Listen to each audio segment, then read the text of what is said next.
దళితుల భూములను కాపాడాలని డిమాండ్ చేస్తూ ఎస్సీ జనసంఘం ఆధ్వర్యంలో అనంతపురం ఆర్డీఓ కార్యాలయం ఎదుట పెద్ద ఎత్తున ధర్నా నిర్వహించారు. ఈ సందర్భంగా ఎస్సీ జనసంఘం జాతీయ అధ్యక్షులు దాసగానిపల్లి కుల్లాయప్ప మాట్లాడుతూ, సోములదొడ్డి గ్రామానికి చెందిన ఎస్సీ కుటుంబం సుమారు 40 ఏళ్లుగా సాగు చేసుకుంటూ జీవనం సాగిస్తున్న 31 సెంట్ల భూమిని ఇతరుల పేర్లపై ఆన్లైన్ చేసి, రెవెన్యూ అధికారులు అహుడాకు కేటాయించడం తీవ్ర అన్యాయమని విమర్శించారు. ఆ కుటుంబానికి వెంటనే న్యాయం చేయాలని, లేకుంటే రాష్ట్రవ్యాప్తంగా ఉద్యమాన్ని ఉధృతం చేస్తామని హెచ్చరించారు. ధర్నాకు ముందస్తు సమాచారం ఉన్నప్పటికీ ఆర్డీఓ కార్యాలయానికి రాకుండా వెళ్లడం బాధాకరమని ఆగ్రహం వ్యక్తం చేశారు. ఎవరిదీ న్యాయం అయితే వారికే భూమిని అప్పగించాలని డిమాండ్ చేశారు. ఇదే విధంగా అన్యాయం కొనసాగితే కలెక్టర్ కార్యాలయాన్ని దిగ్బంధం చేస్తామని హెచ్చరించారు. ప్రజాస్వామ్య దేశంలో ఇలాంటి ఘటనలు చోటు చేసుకోకుండా అధికారులు న్యాయబద్ధంగా, నిర్లక్ష్యం లేకుండా వ్యవహరించాలని కోరారు. మాది కాని భూమి మాకు అవసరం లేదని, అయితే మాదైన భూమిని ఒక్క అంగుళం కూడా వదిలిపెట్టమని స్పష్టం చేశారు. త్వరలో కలెక్టరేట్ ముట్టడి కార్యక్రమం చేపడతామని ప్రకటించారు.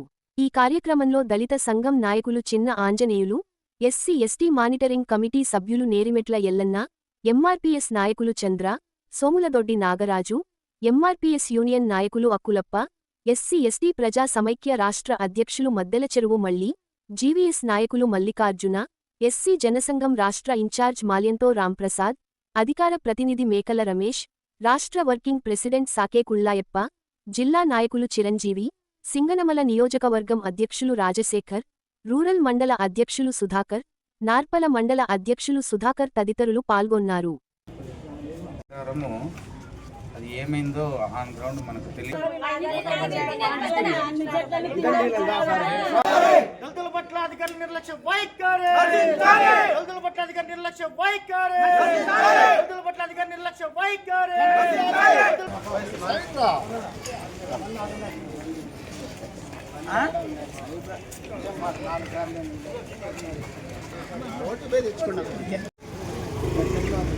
గతంలో పల్లకుంటారు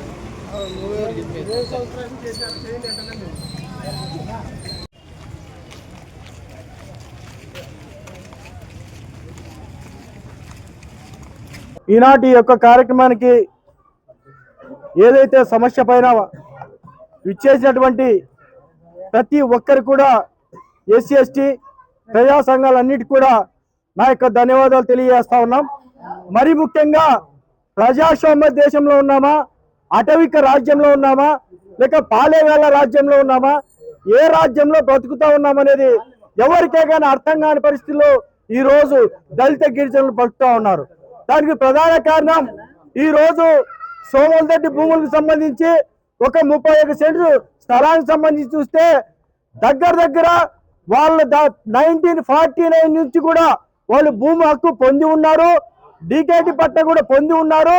అయినప్పటికీ ఈ రోజు వరకు కూడా వాళ్ళు సాగు చేసుకుంటూ కూడా బ్రతుకుతా ఉంటే రాత్రికి ఎవరికి తెలియకుండా నిర్దాక్షిణ్యంగా డీకేటీ పట్ట మార్చి వేరే వాళ్ళకి నష్టపరిహారం చెల్లించి ఈ రోజు 21 కుటుంబాన్ని నాటి రోడ్డుపైకి లాగిన సందర్భం ఏదైనా ఉందంటే కేవలం ఇదే ఆర్డీఓ ఆఫీస్ అని చెప్పదలుచుకున్నాం. మరి ముఖ్యంగా దళితుల పట్ల, గిరిజనుల పట్ల ఇంత నిర్లక్ష్యంగా వైఖరి వహిస్తున్నటువంటి ఈ అధికారులు ఏం చేయాలని చెప్పేసి ప్రశ్నిస్తా ఉన్నాం.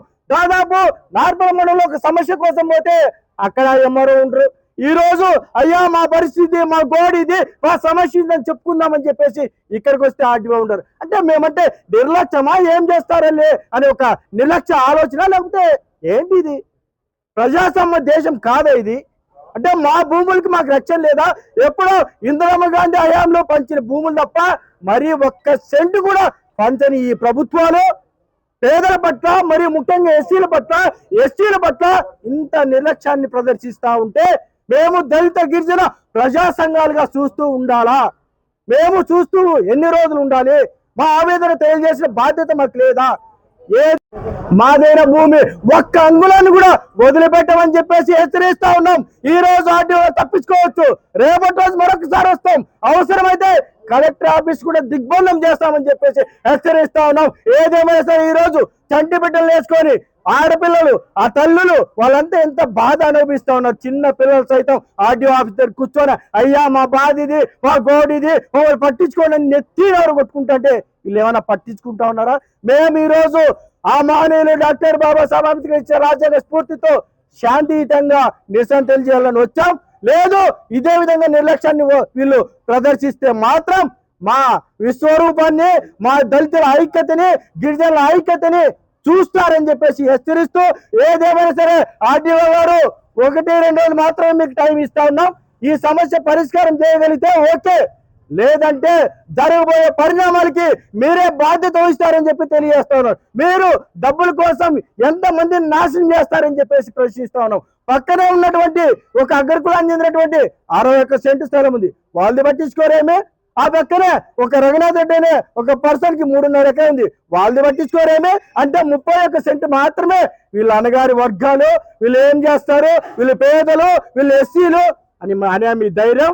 మేము అన్ని కుల సంఘాలు కలుపుకుంటాం, ఎస్సీలు ఎస్టీలు అన్ని కలుపుకొని పెద్ద ఎత్తున కూడా ఈ యొక్క ఆర్డీఓ ఆఫీస్ జస్ట్ ఈరోజు షాంపుల్ మాత్రమే, ట్రైలర్ మాత్రమే, అసలు సినిమా త్వరలో చూస్తారని చెప్పేసి తెలియజేస్తూ, ఏదేమైనా భవిష్యత్ తరాల కోసం కాదు, ఉన్న తరాలు బతకడానికి చాలా ఇబ్బంది పడతా ఉన్నాం. రోజు మాట్లాడుతూ ఉంటాం భావితరాల భవిష్యత్తు కావాలని. భావితరాల భవిష్యత్తు పక్కన పెడితే ఉన్న తరాలనే కాపాడుకోలేకపోతారు.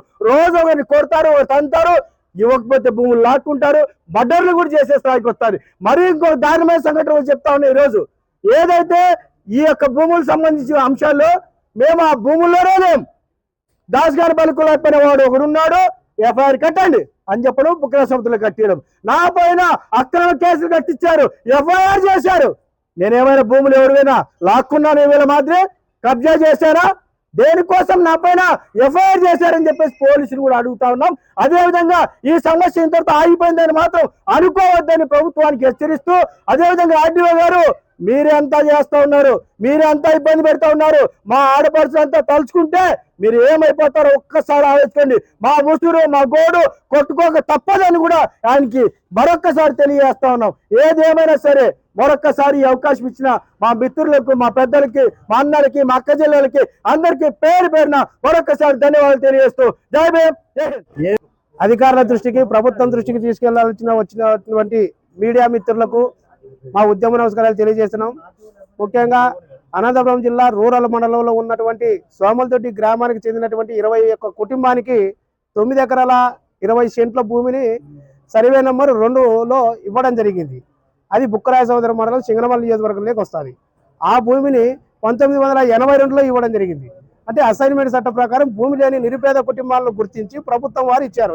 అప్పుడు ఇంద్రమ్మ ప్రభుత్వంలో, మళ్ళీ మిగతా ప్రభుత్వాలు 2007కు మాత్రమే, కాంగ్రెస్ ప్రభుత్వంలో మాత్రమే భూ పంపిణీ చేశారు. మళ్ళీ ఈ 2 ప్రభుత్వాలు చేయలేదు. టీడీపీ కావచ్చు, లేదంటే బీజేపీ కావచ్చు, లేదంటే జనసేన కావచ్చు, వైసీపీ కావచ్చు. పేదలకైతే భూములు లేదు, కానీ మా భూములు గుంజుకునేకి ప్రభుత్వాలు 2 సుముఖంగా ఉన్నాయని చెప్పి ఈ సందర్భంగా తెలియజేస్తున్నాం. అదేవిధంగా ఈ భూమి 9 ఎకరాల 20 సెంట్లు మేము ఒకటే అంటున్నాం, ప్రజల ప్రయోజనం కోసం అసైన్మెంట్ చట్టం ప్రకారం తీసుకోవచ్చు. ఏదైనా ప్రభుత్వ కార్యాలయాలు కడుతున్నారా? లేదు. ఏదైనా రెసిడెన్షియల్ స్కూల్ కడుతున్నారా? లేదు. తప్పుడు రికార్డులు సృష్టించి రెవెన్యూ అధికారులు దాదాపు, అంటే నాకున్న సమాచారం ప్రకారం ఒక్కొక్కరు 20 లక్షలు 30 లక్షల రూపాయలు దాంట్లో లంచాలు తీసుకొని తప్పుడు రికార్డులు సృష్టించినారు. 1982లో పట్టాలు ఇస్తారు, 1982లోనే తీసేస్తారంట, క్యాన్సిల్ చేస్తారు. అంటే ఎవరి దగ్గర ఉంటాయి పట్టాలు? ఇవి ఎవరి దగ్గర ఉంటాయి రికార్డులు? ఆర్డీఓ దగ్గర, తహసీల్దార్ దగ్గర ఉంటాయన్నమాట. ఇక్కడ మాదిగా మాలలు, సుగాలలు, ఎరుకులు డబ్బులు ఇవ్వలేరు కదా. కాబట్టి ఉన్న వర్గాలు అయితే, రెడ్డిస్ వాళ్ళు అయితే డబ్బులు బాగా ఇస్తారని చెప్పేసి వాళ్లకు కట్టబెట్టడం జరిగింది. మేము ఒకటే చెప్తున్నాం, మేము ఇందాక అన్నట్టు రెసిడెన్షియల్ స్కూల్కి ఇస్తావా ఫ్రీగా రాసిస్తాం మేము. ఎందుకంటే విద్యను గౌరవిస్తాం, ప్రజలను గౌరవిస్తాం, చట్టాలను గౌరవించేటోళ్ళం కాబట్టి మేము ఇస్తాం. కానీ ఆవిడ వాళ్ళు ప్రభుత్వ భూమిని ప్రభుత్వమే కొంటుందంట. ఆవిడ ఎక్కడి నుండి వస్తుంది? ఆవిడ అనేది కూడా ప్రభుత్వ సమస్య కదా. ప్రభుత్వ భూమిని ప్రభుత్వం కొంటుంది. అంటే ఎంత మోసం చేస్తున్నారో రెవెన్యూ అధికారులు అనేది స్పష్టంగా అర్థమైనది. ఆవిడ చైర్మన్ గారికి కూడా ఒకటే తెలియజేస్తున్నాం, ఆయనకు చట్టం తెలియకపోతే మా దగ్గరికి వచ్చి నేర్చుకోవచ్చు, బుక్కులు తీసుకొని అని చెప్పి చైర్మన్ గారికి కూడా తెలియజేస్తున్నాం. వీలైతే కలెక్టర్ గారు కూడా నిర్లక్ష్యం వీడి మా భూములు, మా దళిత భూములకు ఇచ్చే విధంగా చూడాలి. అదేవిధంగా ఇదే సింగనమల్లి నియోజకవర్గంలోనే బుక్కరాయ సముద్ర మండలం దెంతలూరు గ్రామంలో సర్వే నెంబరు 276 సర్వే నెంబరు ఒక విఆర్ఓ కబ్జా చేశాడు. 1923లో ఎక్కించుకుంటాడు పాస్బుక్, 2023లో ఎక్కించుకున్నాడు. అతని మీద చర్యలు తీసుకోవడానికి బుక్కరాయ సముద్రం తహసీల్దార్కు మనసు రాలేదు, ఆర్డీఓ గారికి మనసు రాలేదు, కలెక్టర్ గారికి మనసు రాలేదు.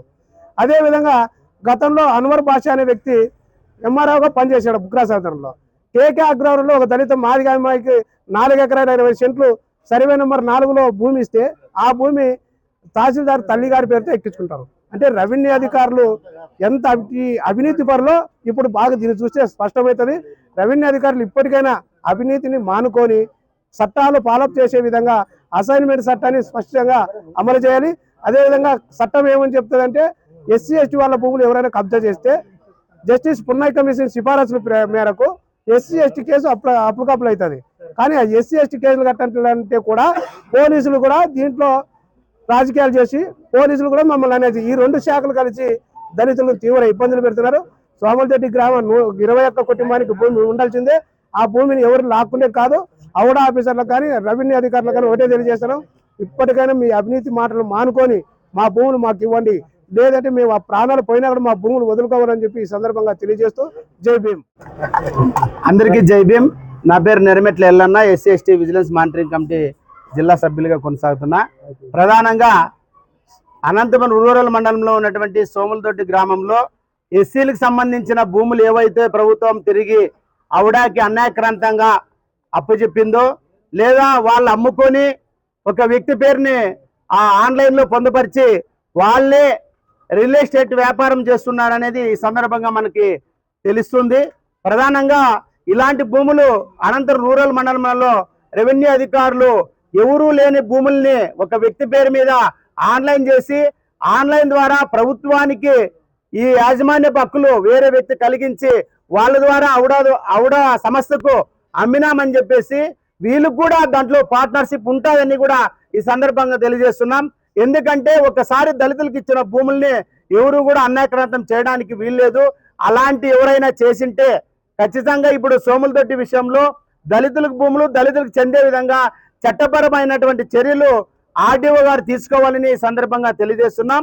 వాళ్ళకి న్యాయం జరగకపోతే మాత్రము ఆర్డీఓ ఆఫీసుని కానీ కలెక్టర్ ఆఫీసుని కానీ వాళ్ళు దఫాలైనా దిగ్బంధం చేసి వాళ్ళకు న్యాయం జరిగే విధంగా మేము వాళ్ళకు అండగా ఉంటామని ఈ సందర్భంగా తెలియజేస్తూ వెంటనే ఈ సమస్యను కలెక్టర్ దృష్టికి కూడా తీసుకువెళ్ళి పరిష్కారం చేయడానికి మేము మా వంతుగా కృషి చేస్తామని అందరికీ తెలియజేస్తున్నాం. రోజు మేము ఆర్డీఓ ఆఫీసు దగ్గరకు వచ్చినాము. ఈ ఆర్డీఓ వచ్చేసి నైట్కి అంతా రికార్డ్ అంతా మార్చేసి ఆవిడ వాళ్ళకి ఒప్పజెప్పినాడు. శనివారం రోజు వచ్చి భూమి మీదకి వచ్చి మమ్మల్ని అందరినీ పోలీస్ డిపార్ట్మెంట్తో వచ్చి కొట్టించి జీపుల్లోకి ఎక్కించినాడు. ఎంఆర్ఓ, విఆర్ఓ, ఆర్డీఓ వీళ్ళంతా కలిసి మాకు అన్యాయం చేసినారు. ఎక్కడ తిరిగి ఆర్డీఓ రావాలని మేము కోరుతున్నాము. మేము ఇప్పుడు అయితే ఆర్డీఓ లేడు, ఏడున్నా ఆర్డీఓ రావాలా, మాకు న్యాయం చేయాలా. ఎంఆర్ఓ కానీ విఆర్ఓ కానీ వీళ్ళు చేసిన పనికి మమ్మల్ని కోర్టు పోమంటే మాకు బీదోళ్ళ మేము కూలి చేసుకుంటే 200 మేము ఆడికి పోయి కోర్టుకు వేసుకోవాలా. ఆ రకంగా కోర్టుకు వేసుకోవాలా. మేము కోర్టుకు వెళ్ళండి అంటారు. ఆన్లైన్ చేసుకునే వాళ్ళే వచ్చి చెప్పినా కానీ సరే వాళ్ళు మాత్రము వాళ్ళ నిర్లక్ష్యంతో మీరు కోర్టుకు పోండి అని చెప్పేసి వాళ్ళకి బుధవారం నైట్కి ఏమో ఆన్లైన్ చేసేస్తున్నారు. వాళ్ళకి ఆవిడకి చేరిందని ఇంతవరకు సత్తార్ పేరు మీద ఉంది. వాళ్ళని కానీ పిలుచుకొని పోయి ఆడ ఎంఆర్ఓ దగ్గర ఒప్పించినాము, ఆర్టీఓ దగ్గర ఒప్పించినాము.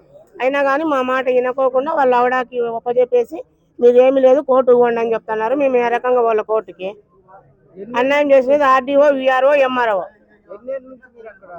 మేము 82 నుంచి కానీ మాకు 82లో పట్టా ఇచ్చినారు. అప్పటి నుంచి కూడా ఇప్పటి వరకు కూడా మేము సాగులోనే ఉన్నాము. గురువారం 3వ తేదీ వచ్చి పంట అంతా నాశనం చేసి మీరు ఏమైనా చేసుకోకండి కోర్టుకు పోండి మేమేం చేయలేము అని చెప్తున్నారు. పురుగుల మంది దాకా చచ్చిపోండి మేమేం చేస్తామని ఈ మాట అంటున్నారు ఆవిడ వాళ్ళు. గవర్నమెంట్ 31 సెంట్ పంట నష్టమైంది.